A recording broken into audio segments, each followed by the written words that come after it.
कभी रात को अकेले बैठे हुए जब सब कुछ शांत होता है, तभी अचानक एक चेहरा, एक याद, एक कल्पना आपके मन में उभरती है और आप जानते हुए भी कि ये ब्रह्मचर्य के मार्ग से आपको भटका रही है, फिर भी आप उससे खुद को अलग नहीं कर पाते। आप खुद से कहते हैं बस आज आखिरी बार, लेकिन वही आखिरी बार हर बार एक नई गिरावट की शुरुआत बन जाता है। धीरे धीरे ये आकर्षण सिर्फ एक इच्छा नहीं रहता, ये आपकी वीर्य शक्ति को कमजोर करता है, आपकी इच्छा शक्ति को तोड़ता है और आपको अंदर ही अंदर ऐसा खोखला बना देता है कि आप जानते हुए भी सही रास्ते पर टिक नहीं पाते। यही वो जगह है जहाँ ज्यादातर लोग हार मान लेते हैं। उन्हें लगता है शायद ब्रह्मचर्य मेरे बस की बात नहीं है, लेकिन सच ये है, समस्या आपकी ताकत की नहीं, समस्या है मन की उस चाल की जिसे आपने अभी तक समझा ही नहीं है। और ठीक इसी बिंदु पर आज से लगभग 2500 साल पहले गौतम बुद्ध ने इस गहरी सच्चाई को पहचाना था। उन्होंने कहा, ब्रह्मचर्य सिर्फ शरीर का संयम नहीं है, ये मन के हर उस क्षण को समझना है जहाँ आकर्षण जन्म लेता है। अगर आप उस पहले क्षण को पकड़ लेते हैं तो आपको लड़ना ही नहीं पड़ेगा। आज के इस वीडियो में हम उसी रहस्य को खोलेंगे, कैसे बिना दबाव, बिना संघर्ष आप अपने मन को इस कदर समझ सकते हैं कि आकर्षण उठेगा भी तो आपको छू नहीं पाएगा। अब जरा एक छोटी सी कहानी समझिए। एक बार गौतम बुद्ध के पास एक शिष्य आया। उसने कहा, शाक्य मुनि बुद्ध जी, मैं बार बार कोशिश करता हूँ ब्रह्मचर्य में टिकने की, लेकिन जैसे ही कोई आकर्षण आता है मैं हार जाता हूँ। बुद्ध ने उसे तुरंत कोई नियम नहीं दिया, उन्होंने सिर्फ इतना पूछा, जब आकर्षण आता है तब तुम उसे देखते हो या उसके साथ बह जाते हो? शिष्य चुप हो गया, क्योंकि सच यही है, हम आकर्षण को देखते नहीं, हम उसके साथ बह जाते हैं। एक छोटी सी कल्पना आती है, हम उसे पकड़ लेते हैं, फिर उसी में डूबते चले जाते हैं और कुछ ही पलों में वो एक विचार, एक पूरी कहानी बन जाता है। बुद्ध ने कहा, आकर्षण तुम्हें नहीं बांधता, तुम उसका पीछा करते हो और फिर खुद ही उसमें फंस जाते हो। यही सबसे बड़ा मोड़ है। ब्रह्मचर्य में असली शक्ति इच्छा को दबाने में नहीं है, बल्कि उस पहले स्पर्श को पहचानने में है, जहाँ मन चुपचाप फिसलना शुरू करता है। और अब ध्यान से समझिए, यहीं पर पूरा खेल बदल जाता है। बुद्ध ने एक बहुत गहरी बात कही थी, विचार जब तक छोटा है तब तक तुम उसके मालिक हो, लेकिन जैसे ही वो बढ़ जाता है तुम उसके गुलाम बन जाते हो। इसका क्या मतलब? मतलब ये है कि जब पहली बार कोई आकर्षण उठता है तो वो बहुत हल्का होता है, बस एक झलक, एक स्पार्क होता है। उसी पल अगर आप सिर्फ उसे देख लो, बिना जज किए, बिना दबाए, तो वो अपने आप खत्म हो जाता है। लेकिन अगर आपने उसे पकड़ लिया तो वही स्पार्क आग बन जाती है। आपने देखा भी होगा, कोई भी गलत आदत अचानक नहीं होती, वो हमेशा एक छोटे से विचार से शुरू होती है। और ब्रह्मचर्य में जीतने वाले लोग कोई अलग नहीं होते, बस फर्क इतना होता है, वो उस पहले 2 से 3 सेकंड को ही पकड़ लेते हैं जहाँ बाकी लोग बेहोशी में बह जाते हैं। अब सवाल ये है,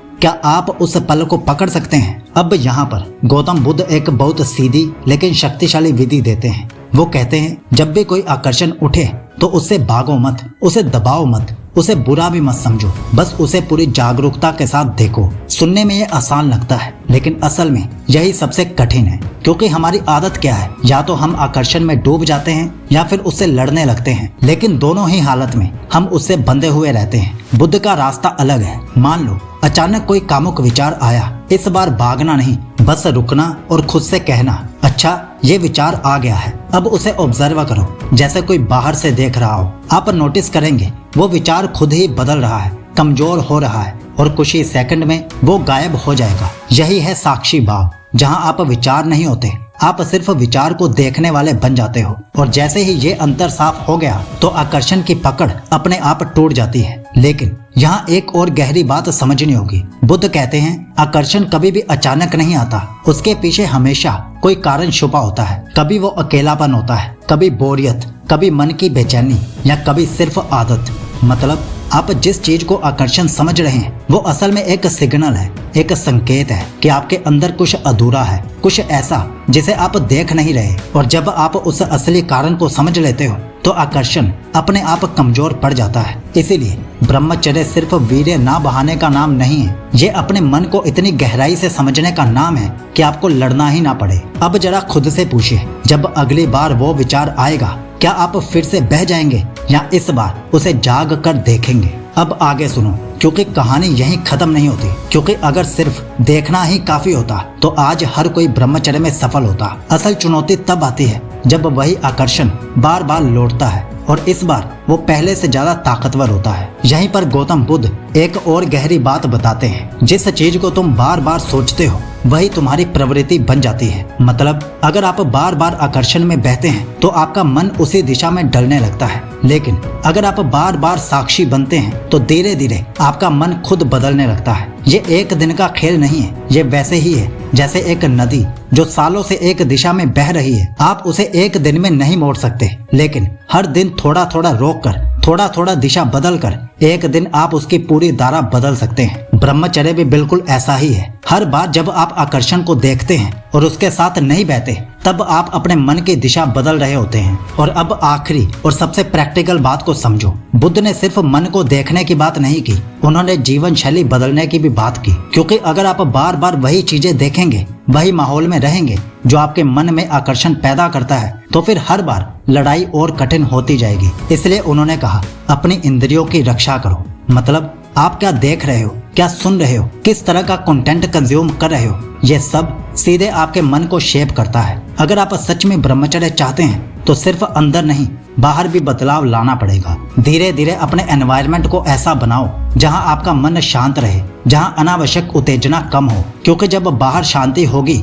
तो अंदर जागरूक रहना आसान हो जाएगा। अब सोचिए, आप अपने मन को बदलना चाहते हैं लेकिन अपने आसपास कुछ भी नहीं बदल रहे, तो क्या ये संभव है? और अंत में शायद आपको ये समझ आ चुका है कि ब्रह्मचर्य कोई जबरदस्ती की लड़ाई नहीं है, ये एक जागरूक यात्रा है जहां हर बार आप अपने मन को थोड़ा और गहराई से समझते हैं। गौतम बुद्ध ने कभी ये नहीं कहा कि इच्छाएं खत्म हो जाएंगी, उन्होंने ये कहा, तुम इतने जागरूक हो जाओ कि इच्छाएं तुम्हें हिला ही ना सके। और सच बताऊं, यही असली स्वतंत्रता है, ना भागना ना दबाना, बस इतना मजबूत बन जाना कि कुछ भी आए और चला जाए लेकिन आप अडिग रहो। लेकिन ये समझ सिर्फ सुनने से नहीं आती, इसे रोज जीना पड़ता है। इसीलिए मैंने एक पूरा स्ट्रक्चर्ड सिस्टम बनाया है, 100 डेज ब्रह्मचर्य ट्रांसफॉर्मेशन, जिसके अंदर के 14 रूटीन्स आपको सिखाते हैं कि कैसे आप अपने माइंड को रीवायर करें, कैसे अर्ग्स को हैंडल करें बिना रिलैप्स के, और कैसे 100 दिनों में अपनी एनर्जी, फोकस और कॉन्फिडेंस को एक बिल्कुल नए लेवल पर ले जाएं। अगर आप सच में इस जर्नी को सीरियस लेना चाहते हैं तो इसका लिंक आपको डिस्क्रिप्शन और पिन्ड कमेंट में मिल जाएगा। बाकी अगली बार जब वो विचार आए तो याद रखना, या तो आप फिर से बह जाओगे या इस बार जाग जाओगे। आपका ब्रह्मचर्य शुभ हो।